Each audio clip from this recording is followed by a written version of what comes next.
Fala, investidores, sejam muito bem-vindos ao canal Plano e Ler Investidor. Eu sou Adriano Costa e nesse vídeo nós vamos falar do relatório gerencial de juros de 2023 do fundo HCTR11, fundo DECRI. Vamos ver se tem alguma novidade aí neste relatório de julho, né? Se houve alguma coisa aí, né? Praticamente o dividend yield manteve o D que dá distribuindo desde março, mas vamos ver se tem alguma novidade em relação à inadimplência do fundo. Bom, fique conosco então se você gosta desse tipo de assunto. FIF, Agro e FINFRA, o principal assunto aqui no canal. Se inscreva aí, ative as notificações, deixa o seu like, é tudo de graça, mas você ajuda muito a gente aqui no canal. Também eu vou deixar esse relatório gerencial e também o link do nosso grupo do Telegram na descrição desse vídeo. Vamos lá então, relatório do HCTR11, fundo que investe aí, para quem não conhece, né? Principalmente em certificados de recebíveis imobiliários, tem fundos de investimento imobiliário também na sua carteira, né? Poucos, né? 3 ou 4 ou 5, não sei, mas são fundos aí que não rendem tanto assim para o fundo. E é um fundo bilionário, mais de 2,4, quase 2,5 bi de patrimônio líquido. E atualmente não, né? Fechou julho a 55,80 no mercado. Eu vi hoje sendo negociado dia 28 de agosto, aniversário da minha mãe, inclusive. Parabéns aí, mãe, te amo muito. A R$ 45. 45, abaixo dos 45, né? Estava abaixo dos 45 hoje no mercado, dia 28 de agosto. E tem mais de 208 mil cotistas atualmente, o fundo, né? Investidores. Eu não sou cotista do fundo, fui até ali novembro, dezembro de 2021. Então faz um tempo que eu saí do fundo, né? E pagou bem durante o ano de 2022, não tanto quanto 20 e 21, né? Mas pagou ainda bem aí de 2022 e realmente o cenário de inadimplência que se instalou nele a partir de março, referente a lá ao grupo Gramado Parques, né? Se não me engano, realmente prejudicou muito aí o patrimônio do fundo a valor de mercado. Bom, fundo que tem desde setembro de 2018, partindo aí para o quinto ano de mercado, é para investidores em geral e tem um prazo indeterminado. Quem gere é a Hectare Capital e quem administra é a Vortex, que aí garfam aí 0,21% ao ano sobre o PL de taxa de administração e mais 0,99% sobre o PL a mercado, ambos, né, a mercado. Ainda bem que é mercado, né? Ainda bem, porque agora que ele está indo mal no mercado, né, agora se paga menos taxa, né? Então, somadas aqui é 1,20 que vem apropriada aí proporcionalmente todos os meses, né? E prevê uma taxa de performance de 10% do que exceder a variação de 100% do CDI. Bom, mais para baixo aqui então, ver, né? Que o fundo, quais são os primeiros números aqui? 50 centavos, como eu falei, repetiu o dividendo aí distribuído desde março, né? O fundo que está praticamente com 50% abaixo do seu valor patrimonial no fechamento de julho. Mas como esse valor aqui já está R$ 10 mais barato, né? R$ 10 abaixo, na verdade, né? Então o fundo está com aí em torno de 60% abaixo do seu valor de mercado. O seu valor patrimonial no valor de mercado.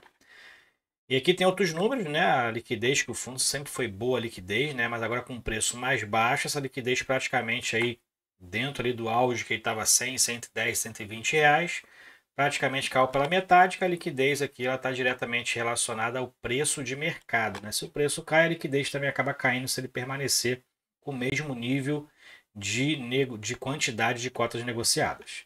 Bom, aqui tem os números também da distribuição a valor patrimonial, né? 0,45 ao mês, que foi esse mês agora, né?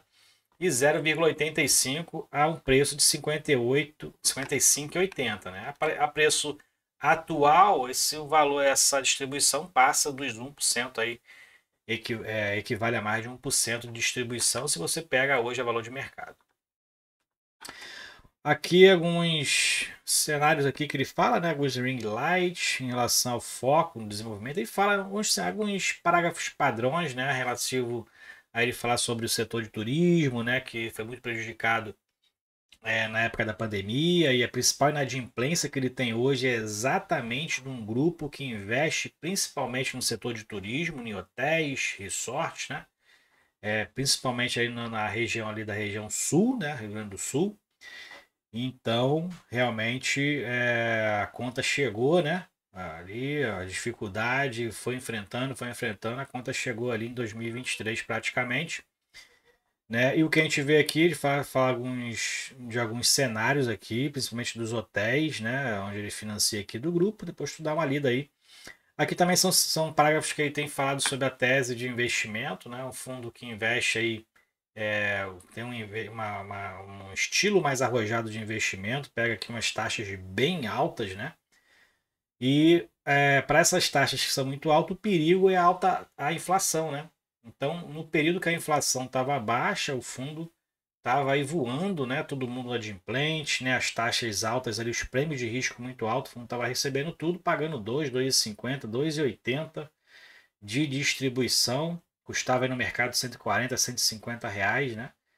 Fazia muitas emissões nessa época, mas a alta taxa Selic deu aí uma prejudicada, né? Já vindo o setor hoteleiro que já estava vindo capengando desde a da pandemia, né? A taxa Selic aumentou e então esses papéis atrelados principalmente à taxa Selic, né? A gente viu também um cenário de inflação alta no ano passado, veio prejudicar muito aí o fluxo financeiro desses devedores aqui do fundo, né? Principalmente, e a gente tem visto em outros fundos mais arriscados, né? Tendo esse tipo de problema, né? No caso, esse problema específico que teve em março do HCTR atingiu também ali o DEVA11, o VSLH, o TORD, né? Pegaram alguns outros fundos aí indiretamente, né? Por tabela, né? E a gente viu que foi realmente um cenário muito preocupante, mas o fundo está seguindo aí fazendo as negociações, mas o HCTR em si está muito ainda, tem muitos papéis em fase de negociação, como a gente vai ver um pouquinho mais para baixo. Bom, aqui ele fala sobre o comparativo, né, alguns de outros FIIs aí, pares no mercado, né, ainda fala que é o maior pagador da bolsa, né, em relação à estratégia dele, que é uma estratégia high yield, né, então, desde julho de 2019, é o fundo que mais pagou dividendo da bolsa, desses que tem a mesma característica. Dentro das reestruturações, ele fala que do cenário desafiador ainda é econômico, né?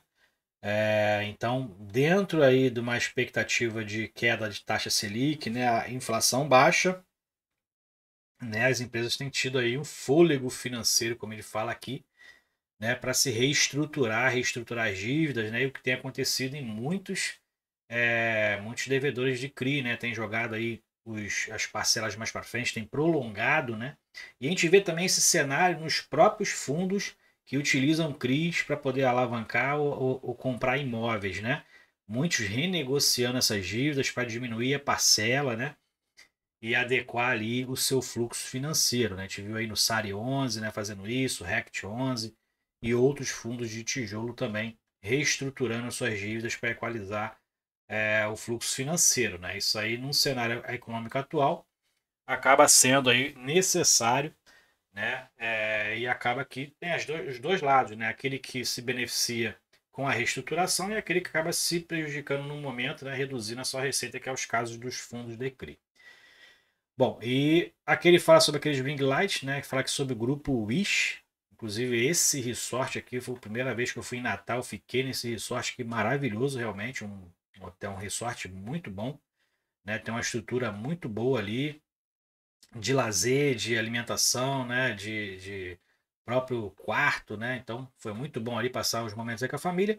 E esse aqui é um dos hotéis aí do grupo, da rede hoteleira Grupo Wish, que é um dos, né, que o fundo aí é, realiza os investimentos, né? Então, ele fala aqui, o fundo apresenta a exposição do grupo através do CRI Hope e do CRI GJP. Então, esses dois CRIs aqui é onde o fundo está exposto em relação ao grupo Wish, né? Onde tem esses resorts aí, grandes hotéis, inclusive no Rio de Janeiro também aqui, ó. Então, uma rede hoteleira aí de alto padrão. Bom, indo para a DRE, a gente vai verificar aqui, ele expõe aqui a DRE contábil e o fluxo de caixa, né? Para o cotista, os dois são importantes, mas o que decide ali para a distribuição é o fluxo de caixa, tá? Então, é importante você saber dentro da DRE contábil, né, o quanto o fundo, qual a dimensão ali dos juros que o fundo deveria receber, né? Porque aqui na parte contábil ele tem que reconhecer a receita, independente dela ser paga ou não. A receita ou a despesa incorre e ele tem que fazer o registro contábil. E essa DRE contábil aqui reflete isso, né? Então a gente vê que em julho os CRIs foram registrados aqui receitas de 21 milhões e quando a gente pega aqui o efetivamente recebido em julho dos CRIs foi de 6,4 milhões. Né? Então tem reflexo da inadimplência, né? Porque esses papéis que estão inadimplentes, as receitas incorrem mensalmente, é registrado no contábil, né? E acaba entrando ali como títulos a receber, ou receitas a receber, ou contas a receber, e acaba não se tornando efetivamente ali um resultado de caixa para o fundo, né? Vai apenas para o resultado contábil.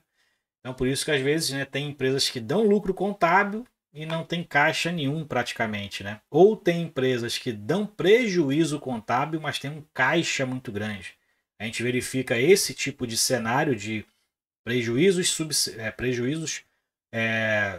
constantes, mas caixas muito altas nas empresas de aviação, por exemplo. Se você pegar a DRE, os balanços lá da Gol, você vai ver um caixa enorme e a empresa dando prejuízo. Então, tem essas diferenças, né? O cotista não é obrigado a saber disso, mas tem que saber pelo menos o básico para poder entender um pouquinho essas dinâmicas. Né? Então, o fundo aqui teve receitas pelo regime de caixa de CRI de 6,4, 1 milhão praticamente aqui de receitas dos FIIs, né, dividendos, né?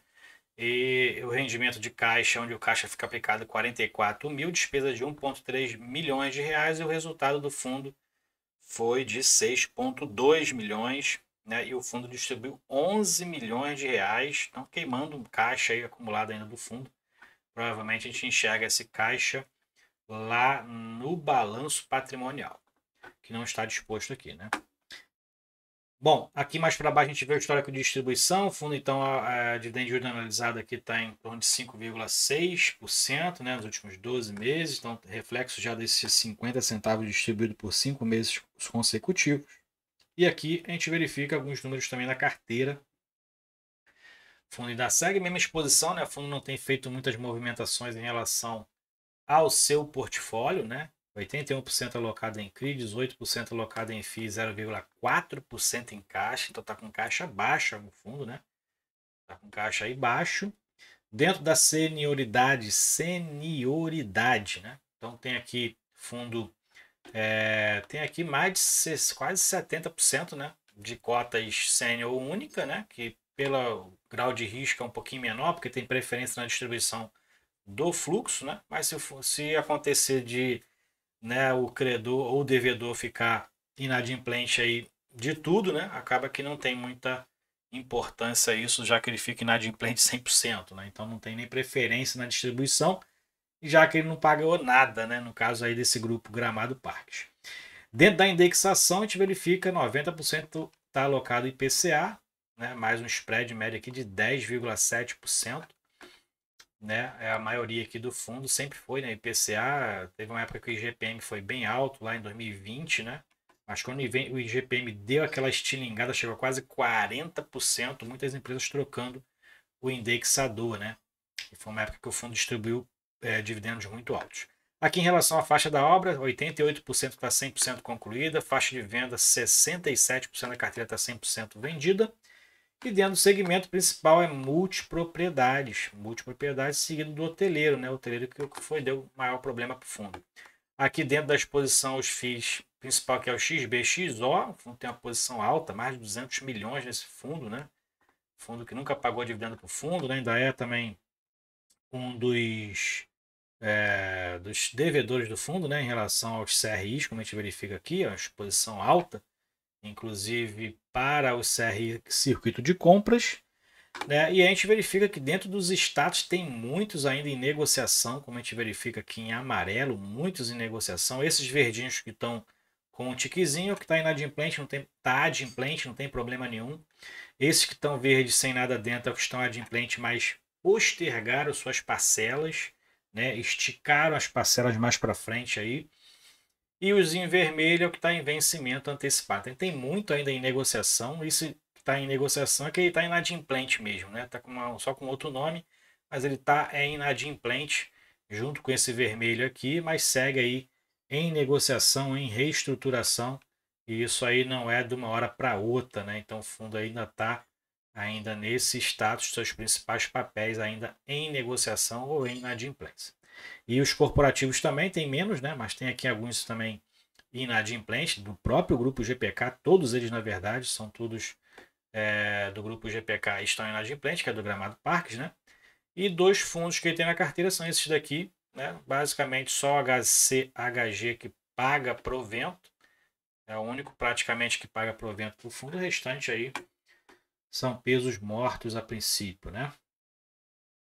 E dentro do mercado secundário a gente verifica a cota de fechamento aqui em julho foi de 55,21, né? Então a gente já falou mais de 2 vezes aqui que atualmente está abaixo dos 45, o volume total negociado 62 milhões de reais. Com a queda de preço acaba que a liquidez acaba tendo essa diminuição. A gente verifica que o fundo está abaixo dos 3 milhões de negociação diária média no mercado secundário e for o mês de julho, né? Então, quanto menor o preço, a tendência é que a liquidez também reduza caso o volume de cotas negociadas não cresça proporcionalmente. Aqui a descrição de cada ativo aí, você pode baixar o relatório gerencial, então fazer a leitura do fundo, né? A leitura aqui desses papéis, descobrir quais são as garantias, né? Que é um estudo que o coach tem que fazer. Em alguns, pelo menos, né? Em alguns papéis aqui, principalmente esses que estão problemáticos aí, para entender um pouquinho quais são as garantias que o fundo tem, ok? Aqui mais para baixo são alguns conceitos que o fundo compartilha com o cotista para ele saber como é que são, né, a razão do fluxo mensal, né, alguns nomes aqui, alguns gráficos, forma de cálculo, que até lendo aqui é um pouco difícil para quem é leigo nesse tipo de assunto, né? Até para mim é difícil, ok? Então é isso aí, relatório gerencial da HCTR11, sem novidades, mesmo no dividendo, nada evoluiu, todo mundo está devendo ainda, né, do grupo Gramado Parques, as negociações seguem e o fundo segue capengando aí, né, distribuindo mais do que o resultado de caixa, queimando caixa, vamos ver até quando ele tem esse fôlego e vai aguentar esse tipo de distribuição, ok? É isso aí, se você gostou do vídeo, deixe seu like, compartilhe esse vídeo com outras pessoas, até o próximo vídeo, fique com Deus, tchau, tchau.